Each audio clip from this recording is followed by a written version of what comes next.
Welcome to the Rugby Obsession Deep Dive. Great to be here. Today, we're getting stuck into the Springboks tactics, specifically from that really dominant win over Italy. Yeah, the 45-0 one. A big win to seal the series 2-0. Exactly. And our mission really is to unpack some of those, well, ingenious strategies Rassie Erasmus came up with.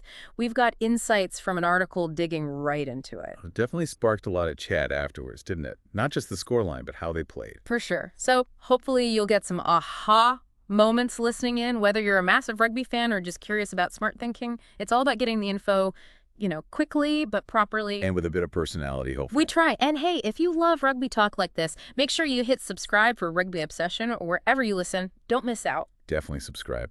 So yeah, that win, huge talking point afterwards was the hosts' innovative tactics, as the article put it. Right. Let's jump straight into one of the most talked about ones. That Maul setup, it looked almost like a line-out happening in the middle of the pitch. What was going on there? Yeah, it was fascinating. Basically, during open play, you had the scrum half throwing the ball not into a line-out from touch, but to a player already being lifted by teammates. Like lifted in the air, just like a line-out. Exactly like a line-out lift, but yeah, out in the open field. Wow. Okay. Yeah. And the effect? Well, the effect was it gave them this incredibly stable base, a platform to use their driving maul, which is obviously one of their biggest weapons. And it worked? Oh, yeah. Led directly to 2 tries. Really effective. Okay, 2 tries from that.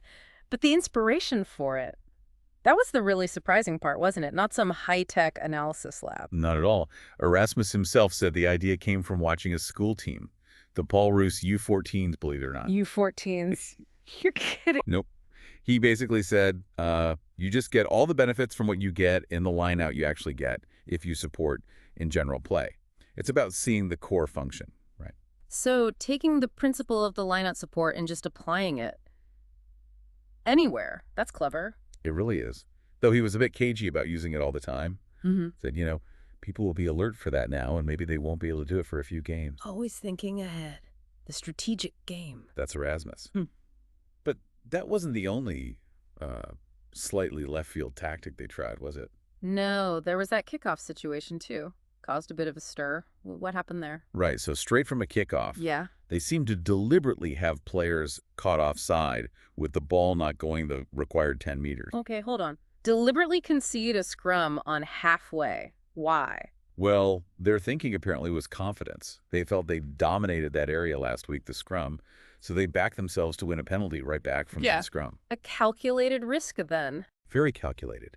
It's about, I think, putting pressure on, testing boundaries, maybe getting in the opposition's head a bit, even if the immediate play doesn't work out. And did it work out this time, the kickoff ploy? No. This specific one didn't yield success on the day.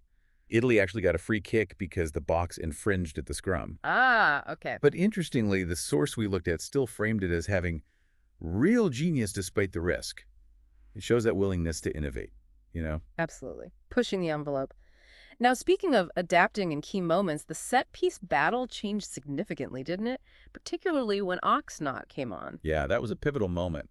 The scrums hadn't been, the massive factor until Ox came on at loosehead prop. And the timing was crucial, too, right? It happened after a red card. Exactly. It was after Jasper Wise, the number 8, got sent off for that headbutt incident with Italy's Danilo Fischetti. So South Africa were down to 14 men. A really tough situation. And Erasmus chose knock over Thomas du Toit. Why was that? Du Toit's a great player, too. He is, and versatile. But Erasmus explained his thinking quite clearly. He felt that being a man down, 14 against 15, they needed, and this is his quote, a full-blown loose head. Meaning? Someone totally specialized in that loose head position who could handle the immense pressure of 8 forwards scrummaging against their 7. He saw Nurse as more experienced and just better equipped for that specific high-pressure job. Right. Not just picking the next best prop, but the absolute specialist for that exact scenario. Very insightful. It really shows the depth of their strategic thinking about personnel. And these kinds of tactics, they don't just, happen in a vacuum. They cause ripples, right? Yeah. Wider reactions. Oh, definitely. There was quite a bit of debate. You had former top ref Nigel Owens weighing in, talking about the problem or the challenge these innovations pose. And the opposition coach? Yeah, the Italy boss wasn't too happy. Accused the Springboks of disrespect, apparently, over the tactical stuff. Said he was really surprised. So it definitely gets people talking. on and off the field, shows how fine that line can be between genius and maybe pushing things too far for some. Precisely. It highlights how these strategies impact the whole game, not just the scoreboard. This whole deep dive, it really puts a spotlight on innovation, doesn't it? And adapting and finding inspiration in, well, unexpected places like U14 rugby. Absolutely. So thinking about all this, what stands out most to you listening? Which tactic did you find the most, I don't know, fascinating or surprising? Good question. We genuinely want to know what you think, so please drop your comments wherever you're listening. We love hearing your takes. Yeah, definitely let us know. And just a quick reminder, if you're enjoying this kind of rugby analysis, please do subscribe to Rugby Obsession. It helps us keep bringing you these deep dives. So where does this leave things? What's the bigger picture for rugby tactics? Well, like Rassie himself pointed out, it's always evolving, isn't it? What works brilliantly one week Gets analyzed and countered the next. Yeah, It's that constant chess match, always looking for an edge. exactly. Which leads us to a final thought for you to maybe chew on. Okay. How much further can coaches realistically push the boundaries of the rules? Or, like we saw here, sort of repurpose little aspects of the game to get a big advantage? And I suppose, what does that mean for the spirit of rugby itself?